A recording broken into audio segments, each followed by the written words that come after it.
Hello everyone, welcome to Exam Coach. Today I am going to discuss Doctrine of Eclipse.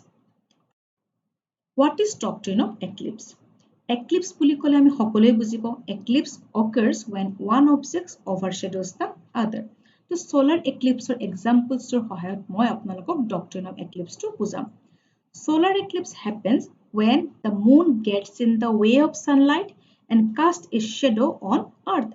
Solar eclipse কি হয় moon আৰু earth একেটা লাইনত আহি যায় আৰু moon sunটো hidden কৰি থাকে আৰু sunlight বোৰ কি block কৰে আৰু তেতিয়া it casts a shadow on earth যেতিয়া moon sunটো hidden কৰি ধৰে তো sunlight বোৰ অহাত বাধা প্ৰদান কৰে block কৰে moon sunটো hidden কৰাৰ কাৰণে আমি ক'ব নোৱাৰো যে sunটোৰ existence নোহোৱা হৈ গৈছে বা sunটো dead হৈছে কাৰণ eclipse টো যেতিয়া আঁতৰি যায় তেতিয়া sunটো আকৌ rays বোৰ পৃথিৱীলৈ ধুনীয়াকৈ আহে ওকে ঠিক তেনেকৈ solar eclipse নিচিনাকৈ doctrine of eclipse কি হয় when any law violates the fundamental rights then the fundamental rights overshadows the other law or act and make it unenforceable but not void ab initio doctrine of eclipse তো solar eclipse নিচিনা কি হয় যেতিয়া কোনো law বা act fundamental rights violate কৰে fundamental rights inconsistent হয় তেতিয়া fundamental rights hey law বোৰৰ ওপৰত কেটা shadow create কৰে that means fundamental rights prevails over that law আৰু hey law বোৰ তেতিয়া কি হৈ যায় inoperative হৈ যায় আৰু prevails over to কি at eclipse লগত compare কৰিছে তুলনা কৰিছে আৰু সেই কাৰণে doctrine টোৰ নাম দিছে কি doctrine of eclipse solar eclipse যেনেকৈ eclipse টো যেতিয়া আঁতৰি যোৱাৰ পিছত sun rays বোৰ আকৌ ধুনীয়াকৈ পৃথিৱীলৈ আহিবলৈ ধৰে ঠিক তেনেকৈ doctrine of eclipse যিটো relevant fundamental rights লগত কোনো এখন law কোনো provision বা sectionৰ conflict হৈছে বা fundamental rights টো violate কৰিছে সেই corresponding fundamental rights টো যেতিয়া amend হয় আৰু amendment হোৱাৰ জৰিয়তে কি হয় যে সেই provisions বোৰ সেইখন law fundamental rights আগতে inconsistent হৈছিল কিন্তু amendment হোৱাৰ পিছত দেখা গ'ল যে সেইবিলাক fundamental rights লগত consistent হ'ল তেতিয়া সেই যিবিলাক inoperative হৈ আছিল fundamental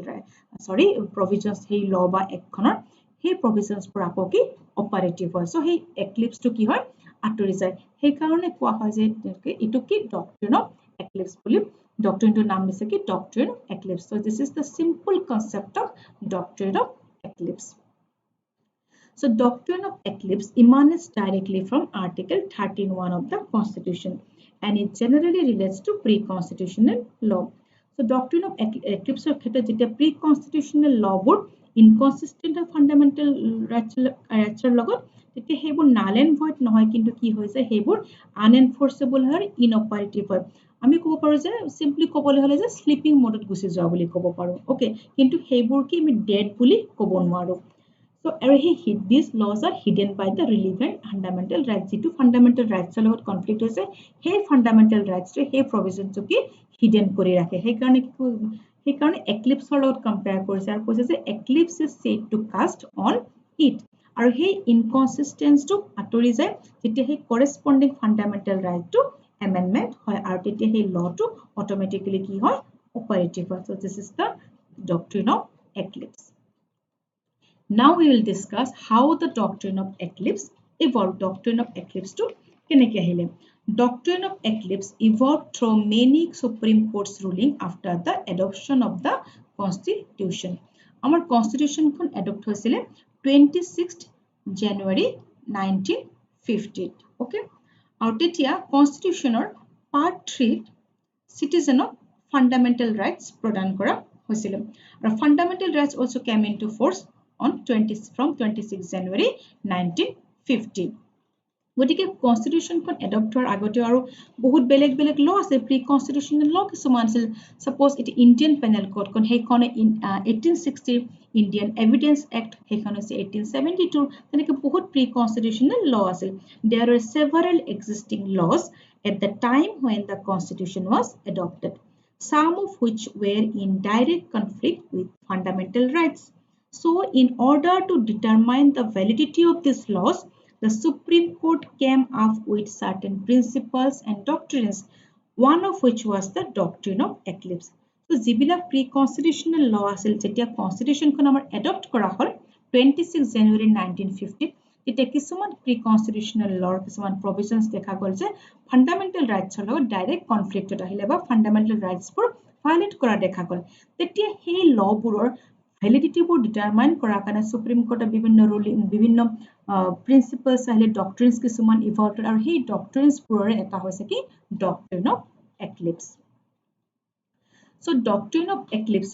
the doctrine of eclipse was formulated in Bikaji Narayan versus State of Madhya Pradesh 1955. এই কেছটোত bearer motor vehicle amendment act 1947 খন চ্যালেঞ্জ কৰা হৈছিল এই এক্টখনৰ কিছুমান প্ৰভিজনৰ দ্বাৰা ষ্টেট গভৰ্নমেণ্টক অথৰাইজ কৰা হৈছে যে state government can regulate and take up all the motor transport business আৰু সেই প্ৰভিজনছবোৰ তেতিয়া কি হ'ল যেতিয়া কনষ্টিটিউচনখন আমাৰ এডপ্ট কৰা হ'ল কনষ্টিটিউচন অফ ফাণ্ডামেণ্টেল ৰাইটছৰ লগত কনফ্লিক্ট হ'ল আৰ্টিকেল 19(1)G লগত কনফ্লিক্টত আহি গ'ল যে সেই প্ৰভিজনছবোৰ 19(1)G ভায়োলেট কৰা দেখা গ'ল তেতিয়া 19(1)G সেই প্ৰভিজনছবোৰৰ ওপৰত এটা কি শ্যাডো ক্ৰিয়েট কৰিলে that means 19(1)G prevails over that provisions of Bearer Act 1947 আৰু তেতিয়া সেই প্ৰভিজনছবোৰ কি হৈ গ'ল ইনঅপাৰেটিভ হৈ গ'ল ওকে তাৰ পিছত 1951 আমাৰ ফাৰ্স্ট এমেন্ডমেন্ট হৈছিল আৰু সেই এমেন্ডমেন্টৰ জৰিয়তে আৰ্টিকেল 19 ক্লজ 6 টো এমেন্ড কৰা হ'ল আৰু ক্লজ 6 টো এমেন্ড কৰি state government to authorize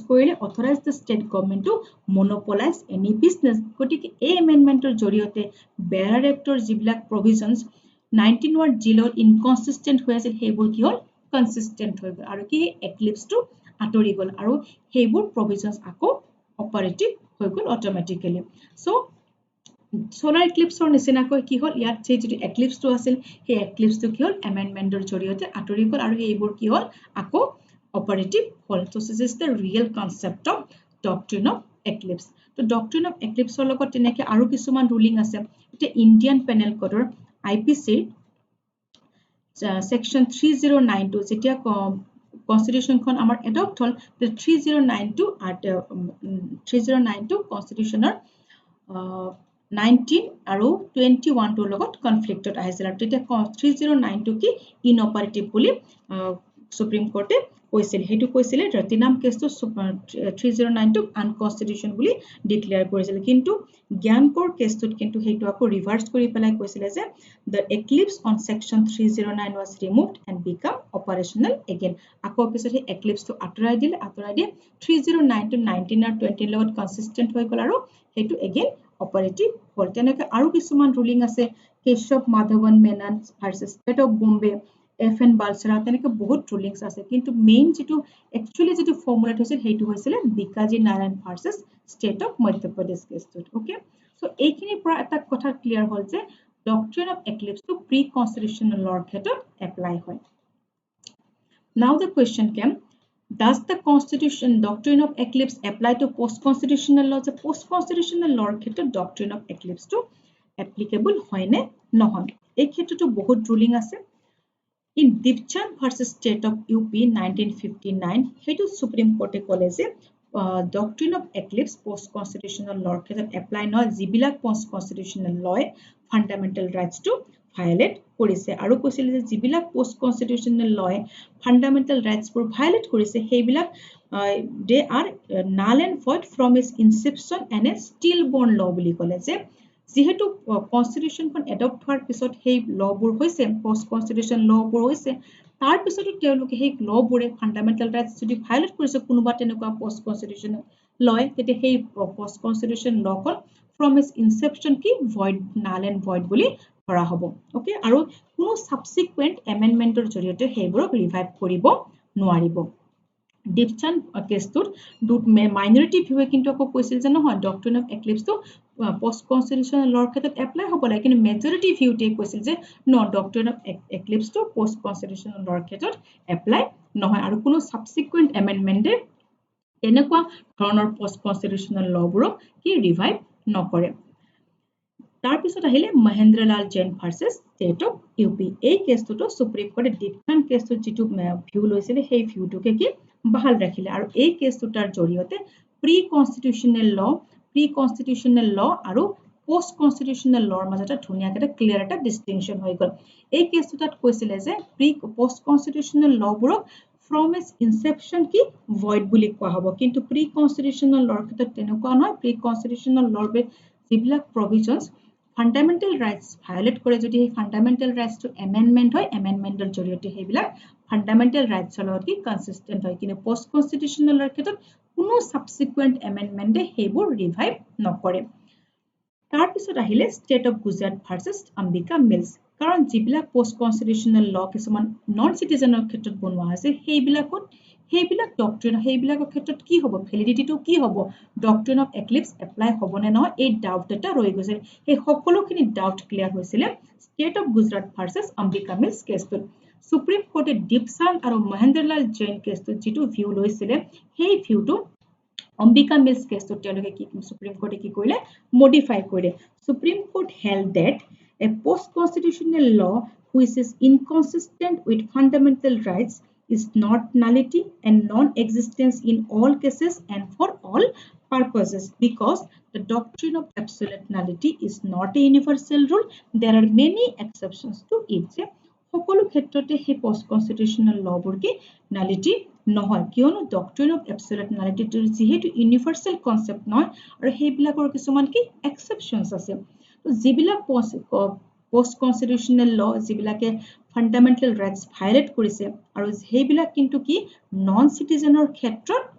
যদিও ফাণ্ডামেণ্টেল ৰাইটছ ভায়োলেট কৰিছে তেনেকুৱা কোনোবা পোষ্ট কনষ্টিটিউচনেল লয় কিন্তু নন চিটিজেনৰ ক্ষেত্ৰত সেইবোৰ অপাৰেটিভ হৈ থাকিব কিন্তু চিটিজেনৰ ক্ষেত্ৰত কি হ'ব সেইবোৰ ইনঅপাৰেটিভ হৈ যাব সো এই ডিসকাশনটোৰ পৰা এটো ক্লিয়াৰ হ'ল যে পোষ্ট কনষ্টিটিউচনেল ল যিবিলাকে ফাণ্ডামেণ্টেল ৰাইটছ ভায়োলেট কৰিছে কিন্তু সেইবিলাক নন চিটিজেনৰ ক্ষেত্ৰত কি হ'ব অপাৰেটিভ হ'ব কিন্তু চিটিজেনৰ ক্ষেত্ৰত